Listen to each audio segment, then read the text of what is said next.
O novo secretário estadual de Agricultura, Ronaldo Lessa, é o convidado do Ricardo Mota entrevista desta semana. Qual a semente que ele planta agora? Para 2020 ou quem sabe para 2022? Eu falo 2020 porque o secretário Ronaldo Lessa sempre é um nome lembrado para a Prefeitura de Maceió, onde fez, vou ressaltar aqui, um ótimo trabalho. Você pensa nessa possibilidade? Ou se cair do céu eu vou?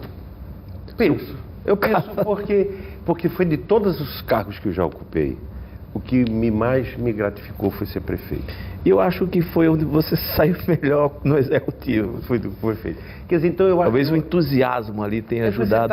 A resposta mais imediata é muito difícil, porque, como eu falei, a situação dos municípios no Brasil precisava de uma reforma tributária, entendeu? O Brasil é injusto com seus cidadãos em termos da cobrança de imposto e tudo isso. Então, e isso cai muito no município, isso pesa muito, mas realmente foi a coisa que eu mais gostei. Então isso não é uma coisa do outro mundo, por exemplo, para mim. A semente que eu plantaria é a semente do renovar, do aprender, da humildade, de alguém que apesar de passar por tudo que passei, a gente chega à conclusão de que ninguém sabe nada.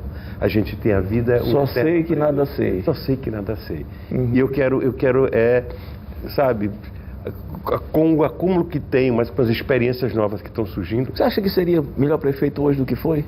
Primeira vez? A realidade é muito diferente, mas com certeza a gente tem uma visão hoje da vida mais vamos dizer assim... com muito mais aprendizado. Agora, você vai pegar uma cidade que eu peguei com 600 mil habitantes, o Rui tem hoje 1 bilhão. E 100 mil. Mas... Olha que coisa. Quer dizer, então, evidentemente que os recursos não cresceram na mesma proporção. E isso, quando querem bater, eu defendo, e como defendi outros prefeitos, porque o Brasil, enquanto você tem... Eu fui na França, na Alemanha, quando era vereador, e ver os planos dele, como era. Porque e a Itália, a população do país, alguns já está até reduzindo. Né? Eles têm até atraído imigrantes para isso, apesar de que agora, nos últimos anos, isso virou o contrário, né? Uma reação contra a imigração, mas na Europa precisava disso, como o Canadá está atraindo, por exemplo, brasileiro, e alguns outros países do mundo, Portugal, etc.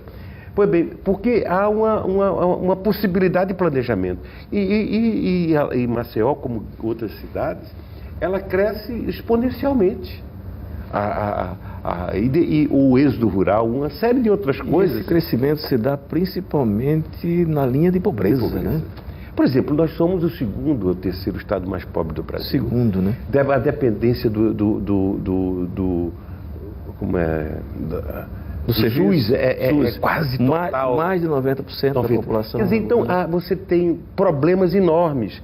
Agora, tem soluções. Nós temos a terceira maior densidade demográfica do país. Só perdemos para Rio e São Paulo. E a Maceió concentra quase hoje 1/3 do estado, que naquela época era mais desconcentrado. Então, mas é um grande desafio. É um grande desafio. Mas eu acho que da prefeitura, o da secretaria, é outra coisa boa também, porque o que está acontecendo com o campo? As pessoas correm para a cidade, não tem opções, então é preciso se ver isso. O agronegócio é uma coisa importantíssima. O Brasil é uma explosão, né? Mas também é uma explosão de tecnologia, né? Exatamente. Isso rouba mão de obra. E tem o outro setor, que é o setor como nós do Nordeste, precisamos da cooperativa, precisamos da agricultura familiar, precisamos de tanta coisa, né? Para a gente conciliar. E fazer isso ser instrumento de riqueza e de geração de renda e de distribuição, que é o grande problema. Porque tem muita gente que diz que falta alimento, falta tudo. Tem condições de a gente ter tudo. Falta não, eu acho que tem grande produção de grãos, por exemplo, né? E se outras coisas. Quem produz esse alimento que você leva todo dia para a mesa, normalmente é o pequeno e médio produtor, que não vai para o grão, né? A produção de grão não vai para a produção de açúcar. A realidade é outra. Eu deixei para o final essa história do presidente Bolsonaro, você riu, assim, todo mundo tinha expectativa de que houvesse problemas, mas na dimensão em que se apresenta, 2 meses, e agora com essa história recente do Carnaval, né? Do vídeo postado pelo... É algo absolutamente impressionante, é surreal. Gabriel Garcia Marques não faria melhor. Como é que você vê isso, depois de todos esses anos de experiência na atividade política? Qual é o maior política? adversário do governo hoje? Tem sido ele próprio. É. E eles mesmos se enrolam entre eles. Quer dizer, eu não acreditava, eu quero deixar claro o seguinte, outra coisa que eu errei, eu não acreditava na eleição do Bolsonaro.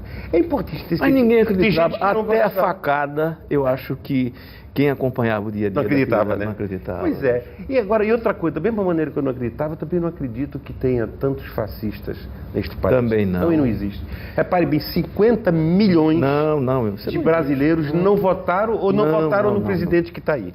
Quer dizer, então esse país, que é um país plural, um país do amor, não é um país do ódio, não é um país da fobia, não é esse Brasil da gente é outro país.